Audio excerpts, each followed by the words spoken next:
Health or medical insurance తీసుకుందాం అనుకున్నాను. ఏ points consider చేయాలో తెలియదనుకుంటే నేను ఇప్పుడు చెప్తాను చూడండి. ఇన్సూరెన్స్ కవరేజ్ అనేది 5 లాక్స్, 10 లాక్స్, 30 లాక్స్, 40 లాక్స్ అలా ఉంటది. సో, అలాగే ఏదైతే మీకు అవసరమో అంత తీసుకోండి. నెట్వర్క్ హాస్పిటల్స్, మీ పరిసరాల్లో ఉండే హాస్పిటల్స్‌లో ఈ ఇన్సూరెన్స్ అనేది అప్లై అవుతుందా లేదా అని చెప్పి ముందే చూసుకొని తీసుకోండి. కోపే రూల్, ఒకవేళ ₹1,00,000 బిల్ అయితే మీకు 10,000 పే చేయమనొచ్చు, 20,000 పే చేయమనొచ్చు, 30,000 పే చేయమనొచ్చు. సో, ఇలాంటి కోపే రూల్ లేకుండా జీరో కోపే ఉన్నది చూసుకోండి. వెయిటింగ్ పీరియడ్ అంటే పాలసీ తీసుకున్న వెంటనే మీకు ఏమైనా డిసీజెస్ వస్తే మీరు అది యూటిలైజ్ చేసుకోలేరు. దానికి ఒక వెయిటింగ్ పీరియడ్ ఉన్నది. ఏదైతే తక్కువ వెయిటింగ్ పీరియడ్ ఉంటుందో, మాక్సిమం 30 డేస్ అనేది తక్కువ ఉంటుంది. ఆ తక్కువ వెయిటింగ్ పీరియడ్ ఉన్నది తీసుకోవడం అయితే మనకు మంచిది. క్లెయిమ్ సెటిల్మెంట్ రేషియో, ఈ క్లెయిమ్ సెటిల్మెంట్ రేషియో అంటే ఇప్పుడు ఏ అనే కంపెనీ ఉంది, బి అనే కంపెనీ ఉంది.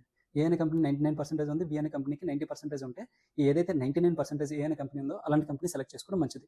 మీకు సెటిల్మెంట్స్ అనేవి త్వరగా అవుతాయి. నెక్స్ట్ రూమ్ రెంట్, అబ్జర్వేషన్లో ఉండమంటారు కదా. అబ్జర్వేషన్లో ఉండమన్నప్పుడు మీరు రూమ్ తీసుకున్నప్పుడు ఆ రూమ్ రెంట్ అనేది లిమిట్ లేకుండా ఉండాలి. ఏసీ ఉండాలి, అన్నీ ఉండాలి. సో, అది చూసుకోవాలన్నమాట. ఆ పాలసీలో కవర్ అయ్యేలా చూసుకోవాలి.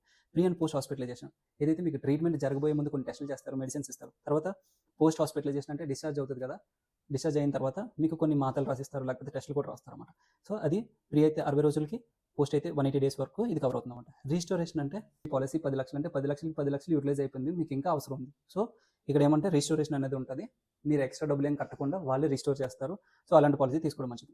నెక్స్ట్ వచ్చి ఏవే డిసీజెస్ కవర్ అవుతున్నాయి, అది మనకి అవసరమా లేదా, డిసీజెస్కి లిమిట్ ఎంత ఉంటుందో మనం చూసుకోవాలి. అవసరం ఉన్న వాళ్ళకి ఈ వీడియో షేర్ చేయండి.